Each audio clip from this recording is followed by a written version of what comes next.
Supercrack Estrella presenta el Festival de la Bestia, que se celebró en el año 1421. Estuvo rodeado de asombrosos hechos. Lo mejor de la élite satánica se reunió en un castillo de Nantes, Francia, para la llegada de Satanás. En ese año 1421, se encontraba en el Festival de la Bestia, un muchacho de 17 años, llamado Gilles de Rais, un nombre que pasaría a la historia como el primer asesino serial de la historia. Gilles de Rais conoció en el festival a todo lo mejor de los magos negros, brujos, brujas, reyes y princesas se encontraban en este festival del año 1421. Gracias a los amigos que realizó Gilles de Rais, en este festival nació una historia. Cuando 1431 Gilles de Rais partió con estos magos negros para salvar la vida de Juana de Arco. Gilles de Rais partió rápido y veloz en su caballo, queriendo evitar que Juana de Arco fuera quemada en la hoguera. Viendo que no llegaría a tiempo, pidió a sus magos que abrieran una puerta hacia el inframundo de donde salieran bestias voladoras que pudieran llegar más rápido que él. Así nació la leyenda Espíritus Vengadores. Pero, adentrémonos un poco en la fantasía. Existe una leyenda muy conocida que relata que la noche en la que Juana de Arco fue quemada viva en la hoguera, las gárgolas se desvelaron de su sueño y, enfadadas, destrozaron la ciudad para acabar con los franceses por haber enviado a la muerte a una persona inocente. Al día siguiente, cuenta la leyenda, aparecieron centenares de cadáveres en las calles de la capital. Según el relato, la luz del amanecer del día siguiente reveló centenares de cadáveres cubriendo las calles de la capital francesa. Desde lo alto de la Catedral de Notre Dame, como eternos centinelas, las gárgolas siguen vigilando atentamente a los parisinos con sus ojos de piedra. Durante el Festival de la Bestia del año 1421, donde estuvo Gilles de Rais, se abrieron portales dimensionales por donde entraron ángeles caídos en sus ovnis. Así lo demuestra la pintura del siglo XV, donde se puede ver un ovni sobrevolando en el año 1421, Notre Dame de Beaune, en Borgoña, Francia. La pintura muestra un ovni en la nave de la Notre Dame de Beaune, en Borgoña, Francia. Se encuentra un increíble tapiz, con datación del siglo XV, en el que se ilustran diferentes eventos de la vida de la Virgen María. El detalle se encuentra en una de las imágenes de la izquierda, en el que se ven sobre tres figuras una especie de platillo volador en el aire. Sin duda todos acudían al Festival de la Bestia que se celebraba en el castillo. En ese mismo año, el 1421, dio China la vuelta al mundo un siglo antes que Elcano. En el quinto centenario de la circunnavegación de la Tierra de Magallanes y Elcano, vuelve el polémico debate acerca de si tal gesta no había sido lograda antes por la dinastía Ming. Este evento está relacionado con el Festival de la Bestia, donde ya se empezaba a crear un plan para los siguientes 1000 años. Tenochtitlán arde, el último rey ha sido asesinado y la matanza tiñe de sangre las calles de la antaño majestuosa capital. Los pueblos indígenas enemigos de los aztecas que han ayudado a los conquistadores llegados del otro lado del mar a tomar la ciudad saquean y masacran por doquier, y un hombre observa la ciudad en llamas no sin cierta desazón por el comportamiento de aquellos bárbaros. Es precisamente el comandante en jefe de esos extraños hombres llegados en barcos, y tiene los ojos rasgados. Hace ya más de 10 años me tropecé con un increíble descubrimiento, una pista oculta en un antiguo mapa, que aunque no conducía a ningún tesoro enterrado, parecía sugerir que la historia del mundo tal y como se ha conocido y tratado durante siglos habría de ser radicalmente revisada. Tal era el prometedor arranque de un libro publicado en Reino Unido en 2002 por un desconocido capitán de submarino británico retirado llamado Gavin Menzies, Londres, 1937, que se convirtió en un bestseller internacional con más de 3 millones de ejemplares vendidos en 20 idiomas, titulado 1421, el año en que China descubrió el Nuevo Mundo. Su espectacular tesis rezaba así: una gigantesca flota china comandada por el almirante eunuco musulmán Sene llegó a las costas de América más de medio siglo antes que Cristóbal Colón, y no solo. También dio la vuelta al mundo circunnavegado el globo terráqueo justo un siglo antes de que lo hiciera el español Juan Sebastián Elcano. El mapa misterioso. Existe un mapa misterioso supuestamente vinculado al almirante Sene que Gavin Menzies halló en una librería y que, pese a estar datado en 1814, el autor de 1421 asegura que fue dibujado con conocimientos geográficos que datan de la primera mitad del siglo XV. En dicho mapa se aprecian los contornos del continente americano. El problema es que ese mapa es casi con seguridad una falsificación reciente que incluye errores cartográficos bien conocidos muy posteriores a la fecha, entre otros anacronismos. Menzies ofreció otras pruebas, como restos antiguos de porcelana china hallados en California o Perú, o una escultura de la dinastía Ming encontrada en Kenia. Estas aportaciones son todas dudosas y en ningún caso determinantes. Pero el núcleo original de la historia, como en toda buena leyenda, es real. En 1404 nacía uno de los personajes más abominables de la historia universal. Se llamaba Gilles de Montmorency-Laval, barón de Rais o Retz, y fue quien dio origen a la leyenda de Barba Azul, así lo aseveran muchos historiadores, aunque hay algunos que remontan el cuento al folclore hindú. Gilles de Rais nació en el gélido otoño de aquel año, en la Torre Negra del castillo de Champtocé, en Anjou, Francia. Sus padres fueron el noble Guy de Laval y Marie de Croan. Ambos provenían de los más rancios linajes franceses, poseyendo cada uno una gran fortuna que se incrementó tras su casamiento. En sus primeros años, él y su único hermano, René, apenas tuvieron contacto con sus padres y su crianza y educación quedó en manos de tutores e institutrices, quienes le enseñaron la escritura y la lectura, aprendiendo muy pronto lenguas como latín y griego. Cuando tenía apenas 11 años murieron sus padres y quedó bajo la tutela de su abuelo materno, Jean de Craon, hombre de carácter enérgico y violento que influyó negativamente en el ánimo del primogénito Gilles, al tiempo que heredaba una de las más grandes fortunas de Francia. Amante de las armas desde pequeño, participó de un duelo con machetes con su amigo de la infancia Antoine, al que hirió y dejó de sangrar hasta la muerte. Fue su primer asesinato. A los 15 años, quedó sin condena porque él era noble y Antoine de familia más humilde, aunque ésta recibió una indemnización económica por parte del abuelo de Gilles. Tenía 17 años cuando, dominado por la ambición, raptó a su prima Catherine de Tobarscon de 15 años de edad, que pertenecía a una casa nobiliaria bretona. Supuestamente porque estaba enamorado, pero seguramente fue llevada al castillo donde se celebró el Festival de la Bestia, y donde realizaron algún tipo de ritual con su prima. Seguramente el ritual del llanto de la doncella del que ya hablé en otro video. Todo tipo de entidades entró desde el inframundo a nuestra realidad en ese año del 1421. Tenía 17 años cuando, dominado por la ambición, raptó a su prima Catherine de Tobarscon de 15 años de edad, que pertenecía a una casa nobiliaria bretona. Se casó con ella el 24 de abril de 1422, el mismo día del rapto de forma clandestina. Los Thouars poseían varios castillos que juntos con los de Rais-Laval harían de la unión la más rica y poderosa de Francia. Pero la familia de Catherine no aprobó el casamiento y rechazó unir las propiedades. Gilles hizo raptar a su suegra y la encerró en un castillo a pan y agua hasta que le cedió los castillos de Pausauges y Tifauges. Tardaron en procrear a su única hija, Marie, 7 años después de su matrimonio en 1429. Se dice que nunca hizo el menor caso de su esposa e hija, y que demostró una aparente bisexualidad, la que posteriormente sería evidente. Gilles de Montmorency-Laval, barón de Rais, llamado Gilles de Rais o Gilles de Retz, alcanzó la gloria durante la Guerra de los 100 años, luchando con Juana de Arco, la doncella de Orleans, pero su fama se transformó en infamia cuando se descubrió que había secuestrado, torturado y asesinado a centenares de niños para satisfacer barrocas fantasías sexuales. En el apogeo de su locura homicida, reunió una corte de brujos, alquimistas y visionarios que conoció en el Festival de la Bestia del año 1421, para perpetrar sus crímenes y adorar al diablo.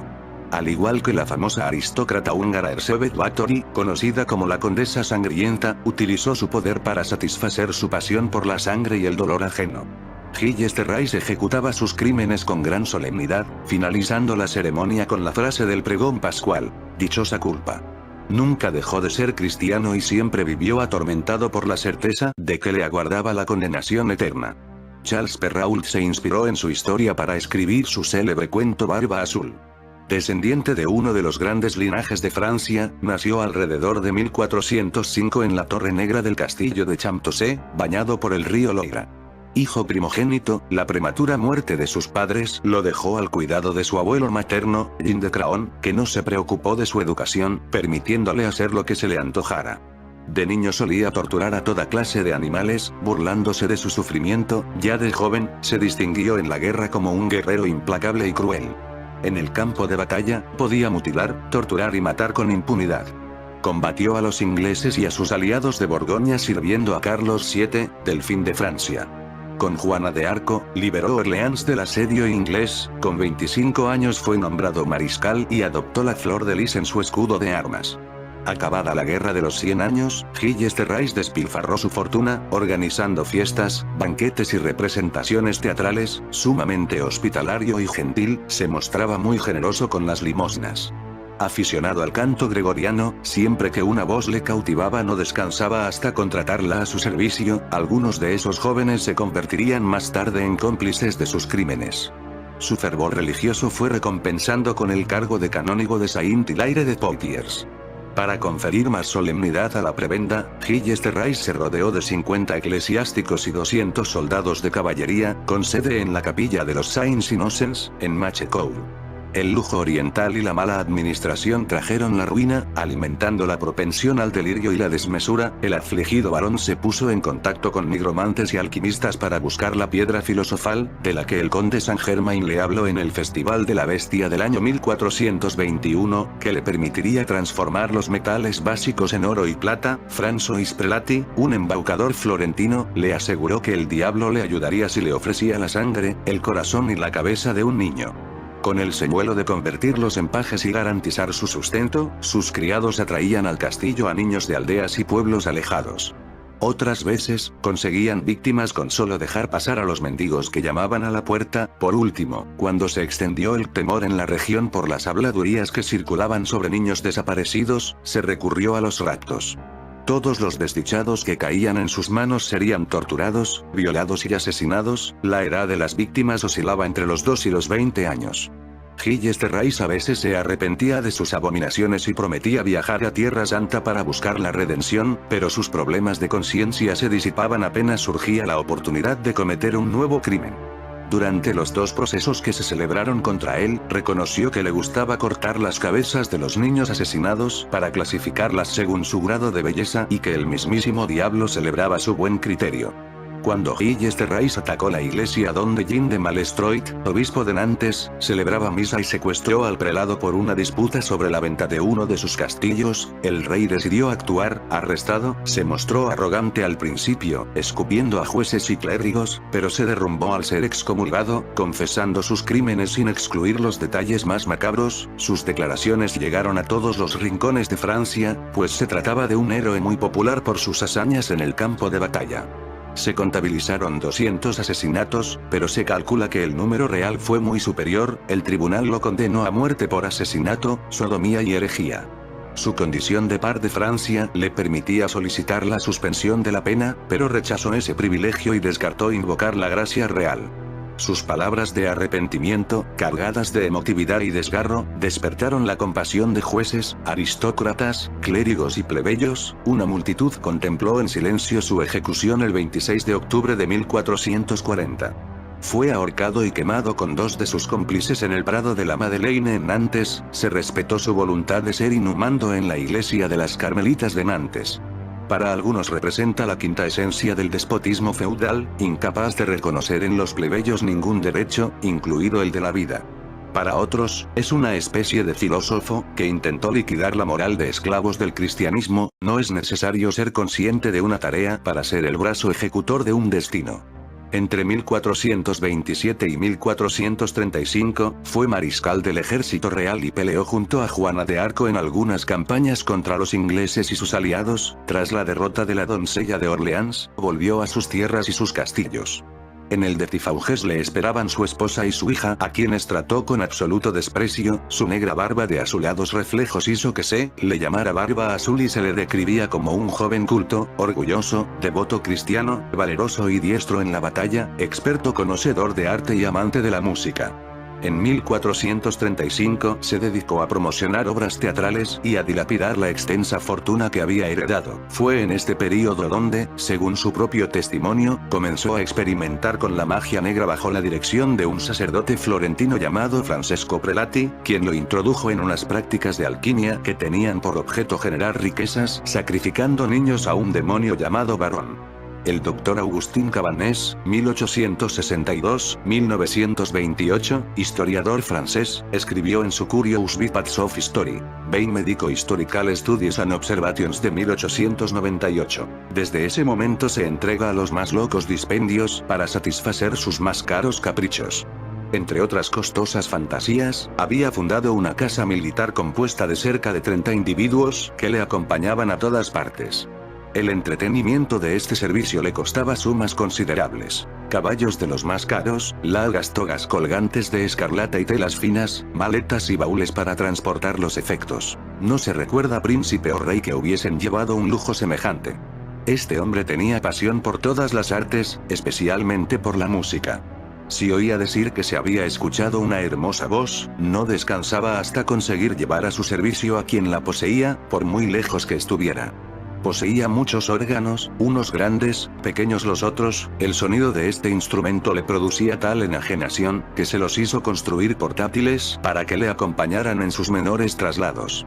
6 hombres robustos estaban encargados de transportarlos sobre sus espaldas a todos los sitios en que tenía a bien instalarse. Sus larguezas no se limitaban a sus servidores. Todo el que acudía a él participaba de ellas. El extranjero era bien recibido, cualquiera que fuese su condición, a toda hora del día o de la noche. Tenía hospitalaria mesa y era raro que abandonase esa mansión sin salir colmado de dones en especies o en metálico. Semejantes despilfarros lo van sumergiendo en la ruina, los amigos burgueses y mercaderes que le prestaban dinero, presintiendo el desastre, se alejan de él.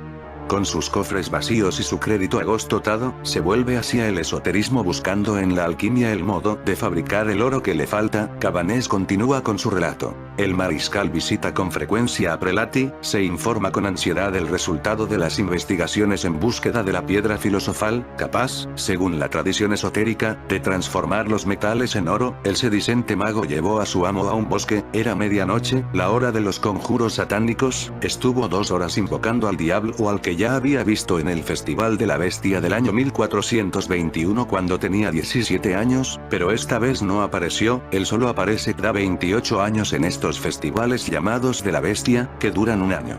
Estuvo 2 horas invocando al diablo y este no apareció a pesar de los círculos mágicos que Prelati trazaba en el suelo y de los sacrificios de animales que le ofrecieron. Es imposible que el mariscal salga bien de sus empresas, le dice el embaucador, si no ofrece al demonio la sangre y los miembros de niños llevados a la muerte. Entonces empezó la parte más horrible de esta historia. Gilles de Rais necesitaba niños para sus sacrificios. En su afán por procurarse víctimas para estos, sus servidores recorrían los pueblos y las aldeas buscando niños y adolescentes, prometiéndoles que les harían pajes en los castillos del señor de Rais, siempre en lugares lejanos. De ellos los padres no tenían más noticias, si preguntaban se les respondía que estaban bien. Pronto la gente se alarmó y se recurrió a los raptos, el temor se apoderó de los habitantes de los pueblos. Desaparecían niños y niñas y se comenzó a murmurar, los criados tuvieron que ampliar su campo de acción con lo que el pavor se extendía más y más. Llegó un momento en que fue tan grande que las murmuraciones se convirtieron en gritos que llegaron a las más altas autoridades. El 14 de septiembre de 1440, se presentó a las puertas del castillo de Machecoul, donde estaba entonces el mariscal, un grupo armado al mando de capitán Jean Labbé, que iba acompañado por el notario Robin Guillaumet, en nombre del obispo de Nantes, Jean de Malestroit, portaban órdenes del duque de Borgoña. Era el fin, Gilles de Rais se entregó y el 19 del mismo mes, es decir 4 días después de su detención, empezó el interrogatorio que continuó el día 28 y los días 8, 11 y 13 de octubre. En fin amigos de Supercrack Estrella, si el video te gustó pulgar arriba.